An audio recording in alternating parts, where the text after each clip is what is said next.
주식의 진심인 남자 주진남입니다. 자, 오늘은 캔들의 종류와 캔들이 만들어지는 원리에 대해서 살펴보겠습니다.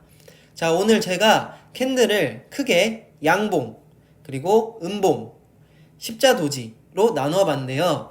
이 각각의 캔들이 어떻게 생성되는 건지 기본 원리를 한번 살펴보겠고요. 이 세 가지 캔들 말고도 여러 가지 형태의 다양한 캔들이 존재하는데 이 세 가지 캔들을 기본 베이스로 익히시면 나머지 캔들들도 자연스럽게 이해하실 수 있습니다.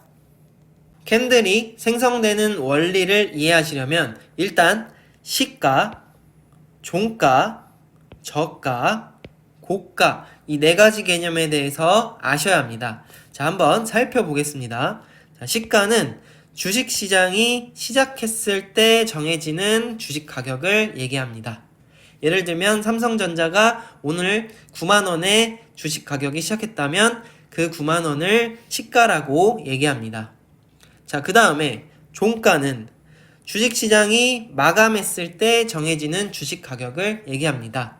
자, 오늘 삼성전자의 주식이 9만원에서 시작해서 95,000원에 끝났다면 그 95,000원을 종가라고 하는 겁니다. 아시겠죠? 그 다음에 저가는 시장이 열린 기간 동안 가장 낮게 거래된 주식 가격을 얘기합니다. 자, 고가는 시장이 열린 기간 동안 가장 높게 거래된 주식 가격을 얘기합니다. 자, 그럼 지금 배운 이 네 가지 개념을 가지고 뒤에서 캔들이 어떻게 형성되는지 설명드려 보겠습니다. 자, 그럼 일단 캔들의 몸통이 형성되기 위해서는 시가와 종가 이 두 가지 정보만 있으면 캔들의 몸통을 완성할 수 있습니다. 자, 시가는 시장이 시작할 때 정해지는 가격이라고 했죠.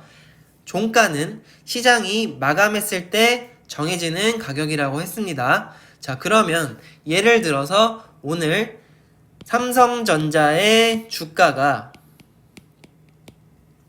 9만원에서 시작을 했고 시장이 마감했을 때 95,000원에 주식 가격이 결정되었습니다. 자, 그럼 시가는 9만원이 되겠고 종가는 95,000원이 되겠죠. 자, 그럼 이 두 가지 정보를 가지고 캔들을 그려보면 9만원은 95,000원보다 아래에 있기 때문에 아래에 선을 긋습니다. 그리고 95,000원은 9만원보다 그 위에 있기 때문에 위에 선을 긋습니다. 자, 그 다음에 이 두 개의 선들을 수직으로 연결을 해주면 캔들의 몸통이 완성이 되는 겁니다. 그리고 이날은 주식의 가격이 올랐기 때문에 양봉으로 표시를 해주는 겁니다. 아시겠죠? 즉, 시가보다 종가가 높을 때는 양봉으로 캔들이 형성됩니다.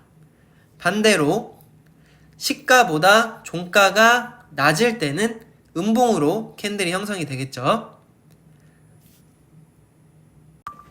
자, 여기까지 이해하셨으면 다음으로 넘어가 보겠습니다. 자, 다시 정리하면 양봉은 종가가 시가보다 높을 때 만들어집니다.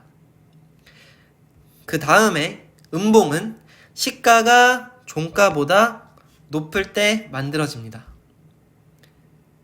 자, 그럼 눈치 빠르신 분들은 이미 예상을 하셨을 것 같은데요. 십자도지는 시가와 종가가 동일할 때 형성이 됩니다. 그러면 양봉이 이러한 모양만 있는 게 아니고 이 양봉이라는 캔들에 꼬리가 달린 여러 가지의 형태들도 존재합니다. 그쵸? 그러면 이렇게 꼬리가 달린 양봉은 어떻게 만들어지는지 한번 살펴보겠습니다. 앞에서 캔들의 몸통은 시가와 종가만 있으면 생성이 된다고 말씀드렸습니다. 자, 일단 양봉이니까 종가가 시가보다 높다라는 것은 우리가 확인이 되겠죠. 자, 그러면 아래 꼬리는 어떻게 생겼느냐? 자, 지금부터는 이제 저가와 고가라는 용어가 출현할 것입니다. 저가는 시장이 열린 기간 동안 가장 낮게 거래된 주식 가격이라고 말씀드렸고, 고가는 시장이 열린 동안 가장 높게 거래된 주식 가격이라고 했습니다. 자, 그러면 예시를 들어서 설명드려 보겠습니다. 오늘 삼성전자의 주가가 9만원에 시작을 했습니다. 그리고 주가가 8만 8천원까지 내려왔었지만 이내 반등을 해서 9만 5천원에 마감을 했습니다. 자, 이 문장을 통해서 우리가 알 수 있는 것은 시가는 9만원, 종가는 9만 5천원이라는 것을 알 수 있죠. 자, 그리고 오늘 주가가 8만 8천원까지 떨어졌었는데 오늘 가장 낮게 거래된 가격이 8만 8천원이었다 라고 알 수 있죠. 따라서 저가는 8만 8천원이 됩니다. 주가가 움직인 그래프를 한번 그려보겠습니다. 자,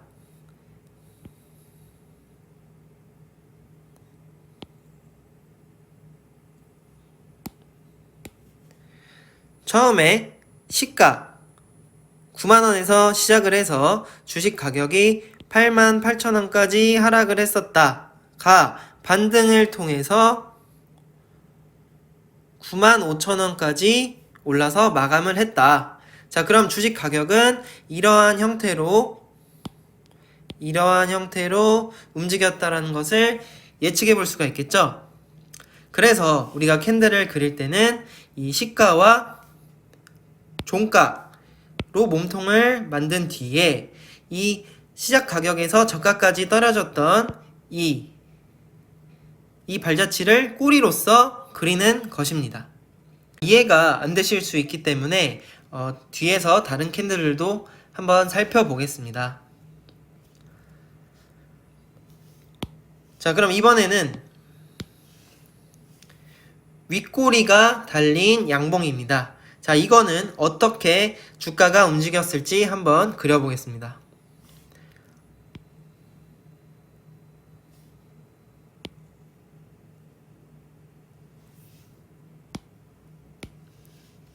자, 처음에 시작 가격에서 출발을 합니다.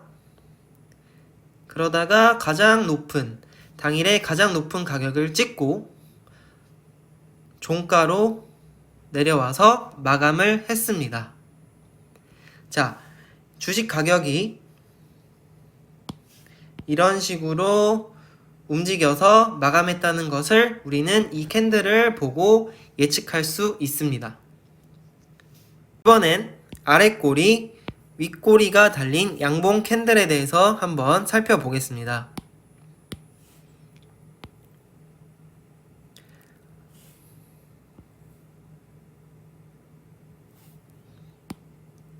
자, 시작 가격에서부터 주가가 당일 가장 낮게 거래된 가격까지 떨어졌다가 반등을 해서 당일 가장 높게 거래된 주식 가격을 찍고 내려와서 종가로 마감을 했다. 우리가 이 캔들을 보고서 주식 가격이 이렇게 흘렀다라는 것을 예측을 하실 수 있겠죠. 자, 이제 많이 이해를 하신 것 같으니까 이제 다음부터는 음봉을 살펴보시면서 또 한번 설명드려 보겠습니다. 음봉도 마찬가지로 꼬리가 아래, 위, 그리고 위와 아래가 달린 다양한 형태가 존재하고요. 음봉은 시가가 종가보다 높다고 했죠. 즉 주가가 떨어졌다라고 해석도 할 수 있습니다. 그럼 아래 꼬리가 달린 음봉부터 살펴보겠습니다. 일단 당일 시작된 가격에서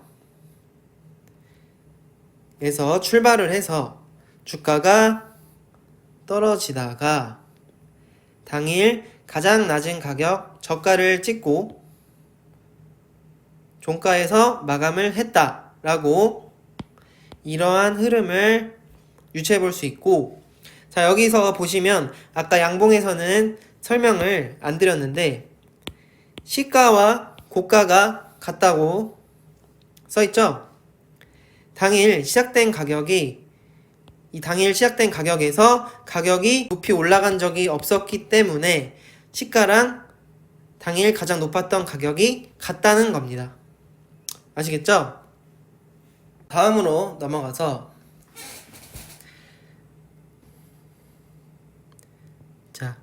당일 시작된 가격으로부터 주가가 살짝 올랐다가 당일 최고점 가격을 찍고 주가가 하락을 해서 종가로 마감을 했다.